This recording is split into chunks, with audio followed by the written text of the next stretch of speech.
Who knew that pottery could be actually good exercise? 10 kgs.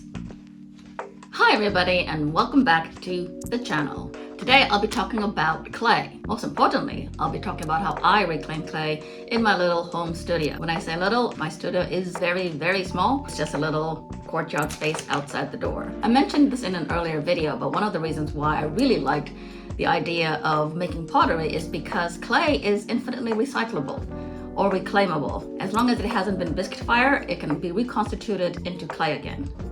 Now, this is usually the way I get clay. I get it in a bag of 10 kg. This one here is Max Mud The Weekender. It's a really good clay. It's got a nice toasty color.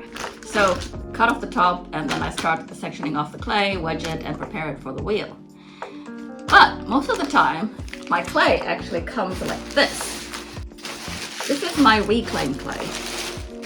I keep it wrapped up in little blocks with a kind of like a damp towel, just to make sure that it keeps nice and moist. When it's nice and moist, it's a soft clay, and for me, that's easier to throw. Sometimes this is what the clay that I use looks like.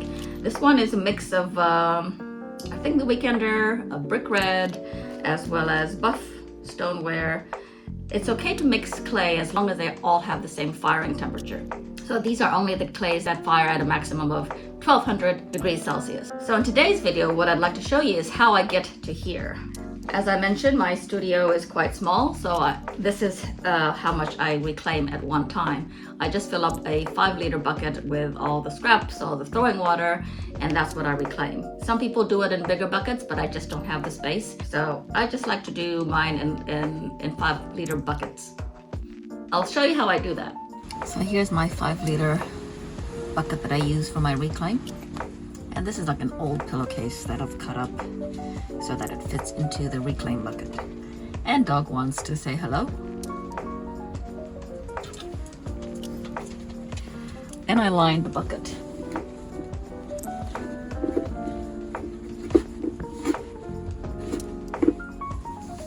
And that's where I put the stuff that I need to reclaim.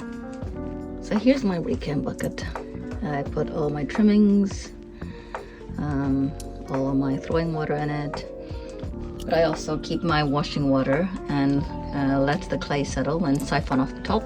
And then I strain it through a sieve. There usually ends up being things like hair, broken up sponge. Sometimes I even forget and leave my chamois in it too. So I like to just make sure that my clay is actually clay. Just move it around. I think this is a number 80 mesh. And probably that sponge, I think. My sponge is deteriorating. Seems a bit dry, so I might actually add more throwing water into it later. I also put in pieces that are bone dry that I just didn't quite love. This was an oil bottle pour, but feels a bit too heavy, so I'm just gonna smash it. You can see how the walls are still quite thick.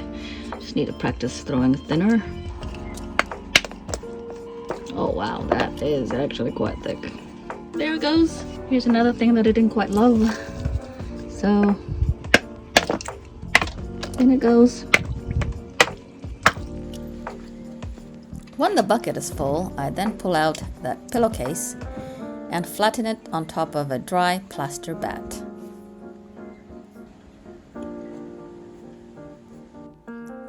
The next day, I then flip the pillowcase so that the other side also dries. This is where it's useful to have the pillowcase.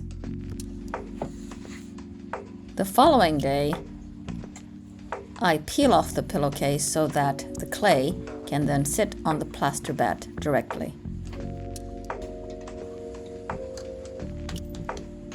I then cut off sections and make them into rainbows so that they can dry more evenly. Once they feel a bit firm, I then wedge them.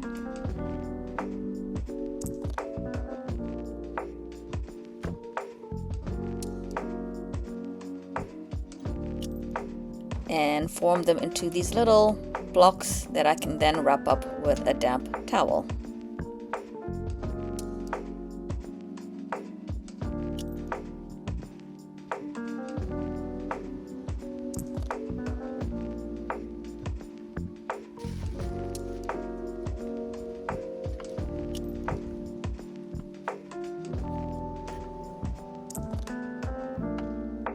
Out of a 5-liter bucket of reclaim, I get about 3 blocks that are about 2 kilograms each.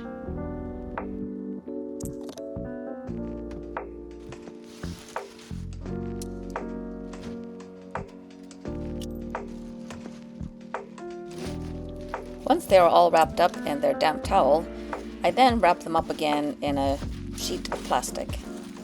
This keeps them from drying out. I then give my plaster bats a clean by wiping them off with a damp sponge. Then I put them out in a warm spot or a sunny spot to dry.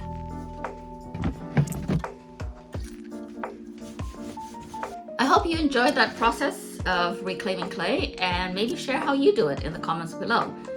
Thanks for watching, and see you again soon. Bye!